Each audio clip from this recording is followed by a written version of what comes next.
राष्ट्रपति ने भारतीय प्रबंधन संस्थान आईआईएम नागपुर की क्षेत्रीय नवाचार आयोजक की भूमिका को सराहा। कहा कि ये एक व्यवसाय इंक्यूबेटर के रूप में काम करेगा।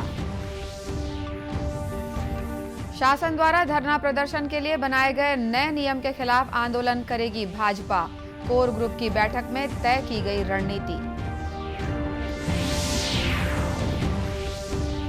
देश में अब तक 190 करोड़ से अधिक कोविड रोधी टीके लगाए जा चुके हैं।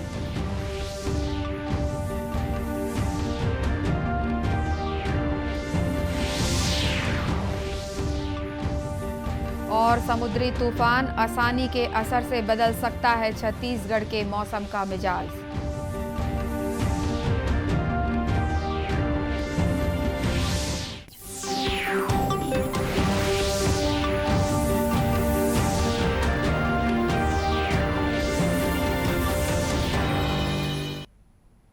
नमस्कार, आप देख रहे हैं दूरदर्शन समाचार। मैं हूं अनुराधा दुबे। अब समाचार विस्तार से। राष्ट्रपति रामनाथ कोविंद ने भारतीय प्रबंधन संस्थान आईआईएम नागपुर की क्षेत्रीय नवाचार आयोजक की भूमिका की प्रशंसा करते हुए कहा है कि ये एक व्यवसाय इंक्यूबेटर के रूप में काम करेगा। उन्होंने कहा कि ये क्षेत्र के उद्योगों को आत्मनिर्भर भारत के सपने को साकार करने में सहायता करेगा। राष्ट्रपति ने आज नागपुर में संस्थान के विस्तारित परिसर का उद्घाटन करने के अवसर पर कहा कि यह संस्थान नवाचार और उद्यमिता की सेवाएं प्रदान करेगा। राष्ट्रपति ने कहा कि आईआईएम नागपुर का वर्तमान पारिस्थितिकी तंत्र विद्यार्थियों में नौकरी तलाशने वाले के बजाय नौकरी देने वाला बनने की मानसिकता को बढ़ावा देगा। Education institutes are not just mere places of learning. It is the place which polishes the inner and sometimes even hidden talents in each one of us. The curriculum gives us the occasion to introspect within ourselves the purpose, the ambition, and hence fulfill our dreams. We are living in an era where innovation and entrepreneurship are appreciated and encouraged.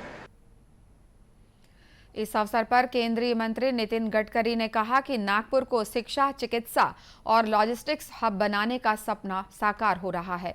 उन्होंने कहा कि IIM को नागपुर को अंतर्राष्ट्रीय स्तर पर ले जाने में मदद करनी चाहिए और इसे विदर्भ में उद्योगों के साथ समन्वय करना चाहिए। राज्य सरकार ने प्रदेश में धरना, आंदोलन और रैली के लिए हाल ही में नए नियम जारी किए हैं, जिस पर प्रदेश भाजपा ने आपत्ति जताई है। भाजपा ने नए नियम को लेकर आंदोलन करने का फैसला किया है। कल राजधानी रायपुर स्थित कुशाभाऊ ठाकरे परिसर में हुई भाजपा कोर ग्रुप की बैठक में आंदोलन को लेकर रणनीति बनाई गई। प्रदेश प्रभारी डी पुरंदेश्वरी और शहर प्रभारी नितिन नवीन की उपस्थिति में हुई इस बैठक में आगामी 16 मई को जेल भरो आंदोलन किए जाने का निर्णय लिया गया। बैठक के बाद प्रदेश के पूर्व मुख्यमंत्री और भाजपा के राष्ट्रीय उपाध्यक्ष रमन सिंह ने कहा कि पार्टी को गतिशीलता देने व्यापक कार्य योजना बनाई जा रही है। को गतिशील बनाने के लिए हमारे राष्ट्रीय प्रभारी यहाँ उपस्थित हैं, सह प्रभारी उपस्थित हैं और लगातार कार्य योजना की गतिशील पार्टी कैसे हो और ख़ास तौर से जो बड़ी कार्य योजना का हिस्सा है कि हमारे नीचे शक्ति केंद्र स्तर में विस्तारक जो जा रहे हैं हमारे और उसमें साइबर विस्तारक जो जा रहे हैं उनकी भूमिका और उन्हें 10 दिन में 100 घंटे देना है, तो क्या क्या उनको काम करना है। जैसे हम लोग भी जा रहे हैं वहाँ पे जाके बूथ में बैठकर लोगों से बात करते हैं और समस्याओं को भी सुनते हैं, गांव की स्थानीय मुद्दों को भी करते हैं। आगामी विधानसभा चुनाव में किसके नेतृत्व में चुनाव लड़ा जाएगा, इस सवाल पर डॉक्टर रमन सिंह ने कहा कि भाजपा एक ऐसी पार्टी है जिसमें सर्वसम्मति से नेता चुना जाता है। प्रदेश के स्वास्थ्य और पंचायत मंत्री टीएस सिंहदेव ने कहा है कि राज्य सरकार की अगली प्राथमिकता पेसा कानून पर रहेगी। आज रायपुर में पत्रकारों से चर्चा करते हुए पंचायत मंत्री ने कहा कि बस्तर संभाग के दौरे के दौरान ग्राम सभा में हर महीने होने वाली बैठक नहीं हो रही है। इसके लिए अधिकारियों को ग्राम सभा की बैठक हर महीने करने के लिए निर्देश दिए गए हैं।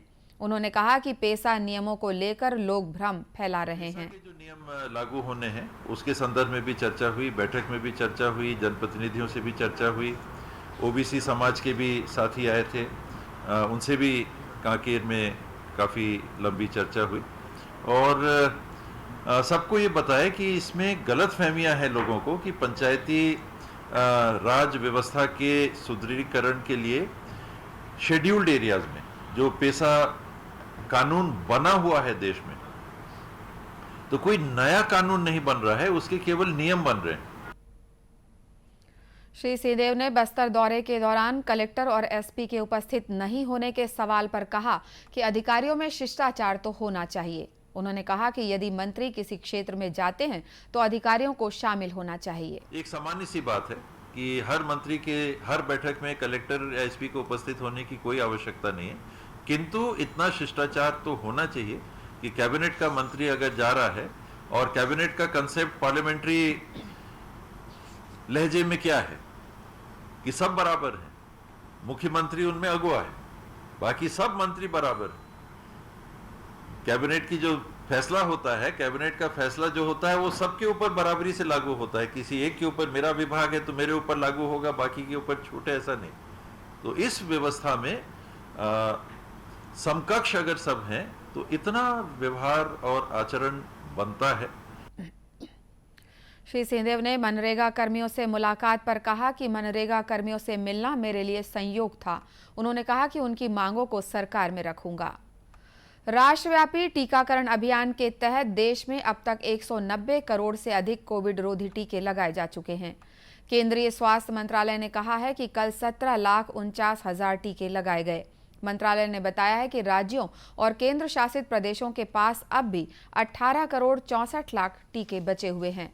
इस बीच बीते 24 घंटों में 3,805 नए लोगों में संक्रमण की पुष्टि हुई और 3,168 मरीज संक्रमण से ठीक हुए हैं। देश में इस समय कुल 20,303 मरीजों का इलाज चल रहा है। संक्रमण से स्वस्थ होने की दर 98.74% है। वहीं बीते 24 घंटों के दौरान 22 लोगों की कोरोना संक्रमण से मौत हुई है। इधर छत्तीसगढ़ में पिछले 24 घंटे में 3,629 सैंपलों की जांच हुई, जिसमें धमतरी जिले में एक व्यक्ति कोरोना संक्रमित पाया गया है। इसे मिलाकर प्रदेश में अब तक 11,52,306 कोरोना संक्रमित मरीजों की पहचान हो चुकी है। इनमें से 11,38,234 मरीज स्वस्थ हो चुके हैं। वर्तमान में 38 मरीजों का प्रदेश के विभिन्न अस्पतालों या होम आइसोलेशन में इलाज चल रहा है। आज विश्व रेड क्रॉस दिवस है। ये दिन रेड क्रॉस की ओर से जरूरतमंद लोगों के लिए किए जा रहे कार्यों के प्रति जागरूकता बढ़ाने के उद्देश्य से हर वर्ष मनाया जाता है। इसी दिन रेड क्रॉस के स्वयं सेवकों के अभूतपूर्व योगदान को भी याद किया जाता है। आज ही के दिन अंतर्राष्ट्रीय रेड क्रॉस समिति के संस्थापक हेनरी ड्यूनेंट की जयंती भी है। इस अवसर पर केंद्रीय स्वास्थ्य मंत्री मनसुख मांडविया ने लोगों से आग्रह किया कि वे मानवता की सेवा में योगदान करें। उन्होंने कहा कि हमें विश्व भर में लाखों स्वयंसेवकों के कार्यों से प्रेरणा लेनी चाहिए। बेमेतरा स्नातकोत्तर महाविद्यालय के प्राचार्य की संवेदनशीलता से दिव्यांग छात्रा को समय पर परीक्षा में शामिल होने का मौका मिल गया। मिली जानकारी के अनुसार दिव्यांग पुष्पा साहू बीए अंतिम वर्ष की नियमित छात्रा है, लेकिन फीस जमा नहीं करने के कारण छात्रा का प्रवेश पत्र अपलोड नहीं हो रहा था, जिसकी जानकारी महाविद्यालय के प्राचार्य पीपी चंद्रवंशी को होने पर उन्होंने महाविद्यालय मद से छात्रा की परीक्षा फीस जमा कर परीक्षा में शामिल होने का मौका दिलाया है। हमारे महाविद्यालय की नियमित छात्रा है। चॉइस सेंटर में इन्होंने पैसा जमा किया था, उसका आईडी कार्ड जनरेट नहीं हो रहा था। पता करने पर पता चला कि उसका फीस जो है पेड नहीं हुआ है। सो महाविद्यालय फंड से हमने उसका फीस जमा करा दिया है और विश्वविद्यालय से बात करके उसका आईडी जनरेट कराते हुए उसको आंसर शीट हमने उपलब्ध करा दिया है। अब वो लिख करके आराम से विकलांग जो सेंटर, दिव्यांग जो सेंटर है अलग से उनके लिए जो बनाया गया है, वहाँ पर आकर के आराम से कापी जमा कर सकती है। उसको किसी प्रकार की कोई समस्या नहीं है। प्राचार्य की संवेदनशीलता पर दिव्यांग छात्रा पुष्पा साहू ने आभार जताया है और कहा कि प्राचार्य की पहल से उसका 1 साल खराब होने से बच गया। बेमेतरा जिले में हत्या के मामले में एक ही परिवार के 8 लोगों को न्यायालय ने आजीवन कारावास की सजा सुनाई है। सजा पाने वालों में 5 पुरुष और 3 महिलाएं शामिल हैं। इस संबंध में लोक अभियोजक ऋषि तिवारी ने बताया कि मामला नवागढ़ थाना के ग्राम बोरतरा का है, जहां 2 परिवारों के बीच हुए विवाद में एक व्यक्ति की हत्या हो गई थी। वहीं कुछ लोग गंभीर रूप से घायल हो गए थे। पुलिस ने इस मामले में आरोपियों को गिरफ्तार कर चालान पेश किया था। विचारण के बाद न्यायालय ने 8 लोगों को दोषी पाया है। अभियुक्त के विरुद्ध हत्या का मामला पंजीबद्ध किया गया था। आज माननीय न्यायालय पंकज कुमार सिन्हा अपर सत्र न्यायाधीश बेमेतरा के न्यायालय ने सभी आरोपीगण को आजीवन कारावास एवं 2,000 रुपए का दंड से दंडित किया है। गौरतलब है कि ये मामला 2 वर्ष पहले का है, जिसमें त्वरित विचारण कर निर्णय सुनाया गया है। मुंगेली जिले में चिटफंड मामले में फरार आरोपी को गिरफ्तार करने में मुंगेली पुलिस ने सफलता पाई है। आरोपी को चंडीगढ़ से गिरफ्तार कर न्यायालय में पेश किया गया, जहां से उसे न्यायिक रिमांड पर जेल भेज दिया गया है। बताया जाता है कि आरोपी ने एक कंपनी बनाकर जिले के लोगों से करीब 12 लाख रुपए की ठगी की है। भारतीय मौसम विभाग ने बताया है कि बंगाल की खाड़ी के दक्षिण पूर्व में उठा समुद्री तूफान असानी पिछले कुछ घंटे में 13 किलोमीटर प्रति घंटे की रफ्तार से दक्षिण पश्चिम दिशा की ओर बढ़ गया है। अगले 12 घंटे में ये तेज होकर दक्षिण पश्चिम दिशा में बढ़ सकता है। तूफान के मंगलवार तक उत्तर पश्चिम दिशा की ओर बढ़ते हुए आंध्र प्रदेश और ओडिशा तट की ओर बढ़ने की संभावना है।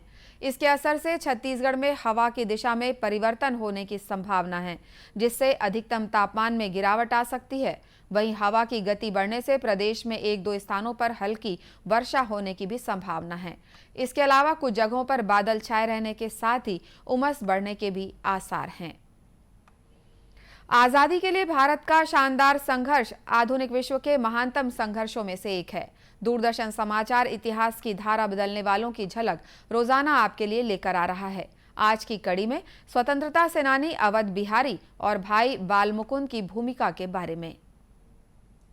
आज हम अवध बिहारी को याद करते हैं। उन्होंने पंजाब और उत्तर प्रदेश में क्रांतिकारी गतिविधियों में भाग लिया। अवध बिहारी रास बिहारी बोस के संपर्क में आए और 23 दिसंबर 1912 को वायसराय हार्डिंग पर बम फेंकने की साजिश में शामिल हुए। उन्होंने 17 मई 1913 को लाहौर के लॉरेंस गार्डन में बम विस्फोट में भी प्रमुख भूमिका निभाई। इसके अलावा वो जनता के बीच राष्ट्रवादी भावनाओं को जगाने के लिए लिबर्टी नाम के पर्चों को लिखने और प्रकाशित करने में भी सक्रिय रूप से शामिल थे। उन्हें फरवरी 1914 में गिरफ्तार कर लिया गया। अवध बिहारी पर वायसराय हार्डिंग की हत्या की साजिश रचने और लाहौर के लॉरेंस गार्डन में बम विस्फोट करने का आरोप लगाया गया था। 8 मई 1915 को उन्हें दिल्ली सेंट्रल जेल में फांसी पर लटका दिया गया। देश के वीर सपूत अवध बिहारी को नमन। हम क्रांतिकारी स्वतंत्रता सेनानी भाई बाल मुकुंद को भी याद करते हैं। वो स्वतंत्रता सेनानी और गदर पार्टी के संस्थापक सदस्य भाई परमानंद के चचेरे भाई थे।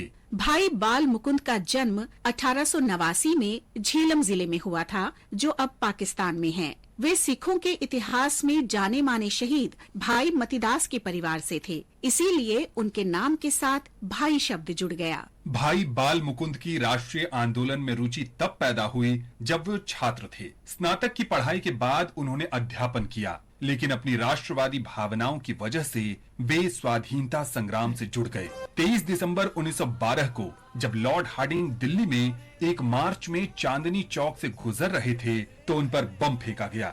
वायसराय को केवल मामूली चोटें आईं, लेकिन उनके परिचारक की मौत हो गई। 5 महीने बाद 17 मई 1913 को लाहौर के लॉरेंस गार्डन में कुछ यूरोपीय लोगों पर भी एक और बम फेंका गया। जांच के बाद भाई बाल मुकुंद को जोधपुर से गिरफ्तार किया गया।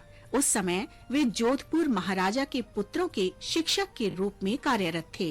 बम विस्फोटों की जांच के बाद दिल्ली में उन पर मुकदमा चलाया गया और भाई बाल मुकुंद को मौत की सजा सुनाई गई। उन्हें 8 मई 1915 को अंबाला सेंट्रल जेल में फांसी दे दी गई। देश के महान सपूत भाई बाल मुकुंद को हमारा शत शत नमन।